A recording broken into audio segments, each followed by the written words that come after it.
The notorious EPG. The gun that split the Apex community to those who love it and who think that devs are out of their mind to release that crazy thing. Welcome to the EPG 101.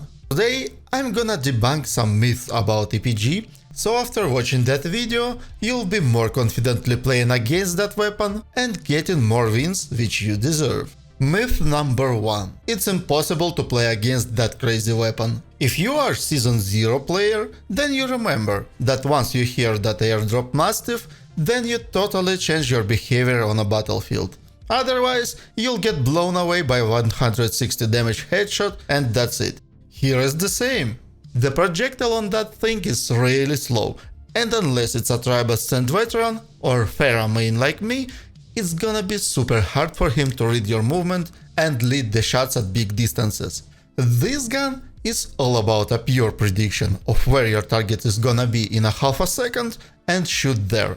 So you need to be a little more creative and not take obvious moves, like running straight to a cover so dude can shoot right at the corner and get you. Keep in mind that for you at medium range, it's much easier to deal damage to the APG guy without getting nuked back. Myth number 2. You don't need to aim with EPG. Over the years, player skills significantly increased, and a large number of them found out that small strafes, especially with something like Wingman, is a really good counter to a good aim. Unfortunately, with EPG that doesn't work, and playing against it, you want to avoid of small strafes at all. EPG rockets have quite big hitbox, so if you are gonna do that, it's like you standing at one place for it. And if the EPG guy is a little smarter than Monkey, he's gonna shoot somewhere in the middle of your short strafes at the ground, drastically increasing his chances of a direct hit. And even if it somehow miss, splash damage gonna get you. Instead of small strafes, use slide jumps and wide swings, making the prediction process much harder. You are strafing not to not take damage, it's close to impossible. You strafing to minimize incoming splash damage while enemy takes full damage from you. Myth number 3. You can easily kill with splash damage.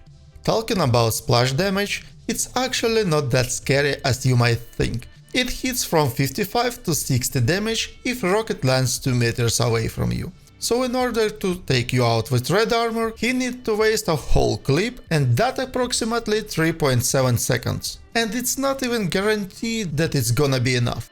Obviously, it's quite unpleasant getting hard hitted like that. But what's really matter is what have you done in that time.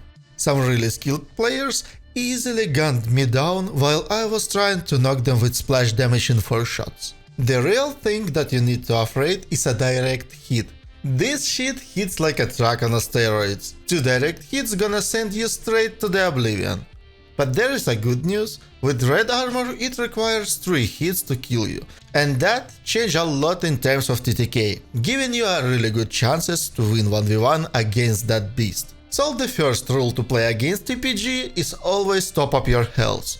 If you took 1 direct hit, immediately back to a cover and fully restore. Myth number 4. It's impossible to find a cover against that thing. When you go in for a heal, avoid of standing close to the edge of your cover. Normally you're gonna do that to jiggle pick and see what's happening, but against EPG you'll get a rocket near and then suddenly engage a crawling mode. Splash damage is big. Even at 2 meters from the explosion, it's gonna rip off from you 40 to 50 HP. And if you're that low, better to not risk it and go behind the closest cover and then fall back to a better cover for a safe heals. Small crates are gonna get you killed, so choose a big solid objects and take a deep cover behind it. Once you know the blast radius and approximate damage, it's easier to understand where are you safe and can you afford to take some damage while popping a battery. To sum this up, the range, the speed and cover are your best friends. Holy shit, I'm like a dog. Check this out. The range, the speed, the cover. When you play in cover, try to minimize your hitbox. It's really inconvenient to precisely aim with that thing. So while you can hit-gun that guy, he needs to do a pixel hunting to be able to hit you. Even in that scenario, your hitbox is quite big, but it's much harder to hit you from a distance. Obviously he can shoot a ground near, but that is a relatively small damage, which is much less that you'd take if he'd just shoot you with a regular gun like RTO1 with 3x scope. So 30 to 40 damage, it's only 3 to 4 hits with R301. And it shoots much faster than EPG. Think about it. When playing against EPG, always try to find a new angle. It's quite easy to just spam projectiles at one point, and very often peeking guy gets hit for free. It's a very stupid and very effective strategy, and most of the players never played against that and easily getting caught. Also, EPG got a very readable gunshot interval, which you can abuse to peek in between for a short bursts. But the golden time is a long reload, when you can just destroy the owner almost for free. So count the shots. If he has left 2, you can even try to peek, and if he doesn't land a direct shot and deal like somewhat 40 damage splash, he won't have enough damage to finish you off and will need to swap for secondary. All that time is enough to outgun him with something like a Mastiff with Purple Bolt, or EVA 8 or Spitfire with Hipfire. Me personally finding a big success to fight EPG that way. Mastiff allows you to be mobile enough and do high damage at the same time. Moving is the key. Once you start slowly walking in ADS, chances of getting a direct hit are super high. Obviously, winning against EPG is not an easy thing. But let's be real, it's not a regular ground weapon. For now it's a relic, and later on I'm sure it will be in airdrop. It's quite naive to think that developers put a new weapon in a game just to take it out a few weeks later. I believe it will spawn at later stages of the game, just like Kraber. So this thing is really worth fighting for, and showing some respect and getting all possible advantages when playing against it. It's hard to jiggle pick with it because you can easily hit a wall, so for picking you need to exposure your whole body, making you an easier target. Speaking of advantages, high ground is one of them too. Fighting against someone who had glitches and you're exposing all your body is really tough. Chances to hit a tiny moving head with slow projectile are not that big, and you're gonna get bullet riddled pretty fast. Of course, you can rocket jump and get a chance for a 1 clean shot, or maybe even 2, second gonna be a pure prediction. But the requirements for aim and skill in that scenario are insanely high. And also keep in mind that while you flying, you are such an easy target and you barely can change your trajectory to avoid shots. And also you wasting 1 rocket in a clip for a jump, so after that trick you going for a long reload and giving enemy an opportunity to drop on you with a shotty and fuck you up. Also need to mention that EPG guy is a priority target for everyone in a team. It's very vulnerable to side attacks. Since he got limited amount of shots, he needs to focus on same target and can't return fire to anyone who shots him. So use that window of opportunity to gun him down. Focus fire works like a charm. So as you see, that gun has a lot of drawbacks. It's not a magic wand which allows you to boldly come out at 2 guys head to head and expect you to win. Let's measure its time to kill and study how it changed with distance, and then compare it with some weapons. We're gonna run 2 scenarios. When you got purple and worse armor and die in 2 shots, and when you had a red armor and fold in 3 shots. Also, I'll show you some timings when you shoot with splash damage. So here is the timing when you die in 2 shots. 1.3 seconds, it's not something crazy. A lot of weapons have TTK somewhat similar to that. And if you measure TTK in splash damage, then we'll get some really nasty values. It's like a slow firing longbow which shoots in a body. Its time to kill is somewhat 3.3 seconds. So now let's start increasing the distance and observe how TTK gets affected by it. So now, with all my confidence, I can assure you that EPG after 15 meters already started losing ground to normal weapons. Don't believe me? See that with your own eyes. I'll take R201 and just gonna go for body shots. And the difference is 0.1 second. And now the juiciest part. The red armor which changes everything. Huh? You didn't expect that, don't you? And now watch how fast the real gun's gonna kill you back. Nobody on a whole YouTube will not say that info to you. But everybody around gonna cry like little bitches that TPG is broken, overpowered, imbalanced, and why these stupid developers even added it to a game. Apex now is doomed, people gonna leave, and yada yada. Very difficult topic.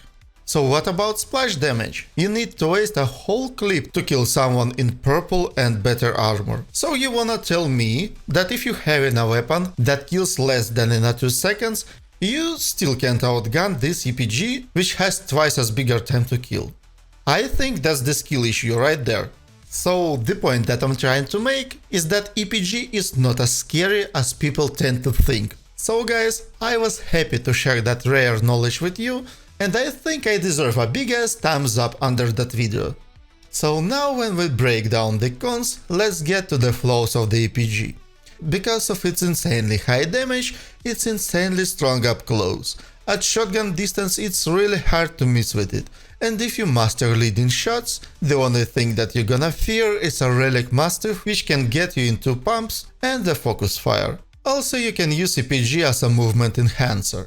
It very well helps you with covering a big distance for chasing or escaping and with taking the high ground. Also it's cool for a rocket jump in mid-fight to throw enemies' aim off and pulling off a fancy movement tricks. With a good jump you can cover 45 meters long and jump that high. Unfortunately Pingy Thingy doesn't count vertical distance, so I got no instruments to measure it. Octane's jump pad can increase it to a whopping 110 meters long and almost twice as high. What you looking at? I'm shocked myself. There is actually one cool thing that nobody knows about. The rocket jump distance drastically increases when you have no armor. Same principle like with the frag grenade. Explosive knockback affects you only when damage is dealt to health. So with that technique, you can cover with rocket jump around 80 meters long. But the real fun begins when you combine that with Octane's pad. With it you can fly for 130 meters and even more if you use the second jump in air and then bunny hop at the ground. Also you can jump with it insanely high. Octane's space program at its best. Sometimes it might be actually useful to drop your armor and rocket jump to a top floor to give an urgent help to your ally and then drop down to grab it back. Also it's very useful when you're trying to run away from someone, so at the cost of some health you can put a real distance between you. High ground is your best friend. If your enemy is below, he's pretty much dead because each missed shot turns into a splash damage, and escaping from that is insanely hard. For me, basic combo looks like that. I'm launching myself towards the enemy with rocket jump and shooting one rocket while I'm high in the air with increased chances to hit. Most of the players standing still when trying to shoot down flying targets with weird trajectories, and then I got 2 rockets to finish him off. As you see, it's a full send, and you need to wisely choose moments for that, or you'll quickly end up with a half HP against whole enemy trio. Or you just can spam with EPG till someone gets a direct hit, and then full send after a reload. There is one more reason for you to shorten the distance. It's kinda hard to precisely aim with that thing, because in ADS your crosshair sways all the time. So the closer you are, the bigger chances to land a hit. EPG is a close range weapon, which can be dangerous at distance only if you are being pinched behind some small cover and you have nowhere to go. But be aware, flying a 50 meters towards a target might be cool and stylish, but a skilled player gonna easily beam you down because your flying path is very predictable and you can do nothing about it. One more really good tip, try to not empty your mag. With 1 bullet left it reloads much more faster, so unless you are last hitting or full sending, better reload after 3 shots. So in conclusion, EPG is high risk, high reward gun. And each rocket counts. If you miss even one, it drastically changes the outcome of the fight. 2 misses and you're almost dead.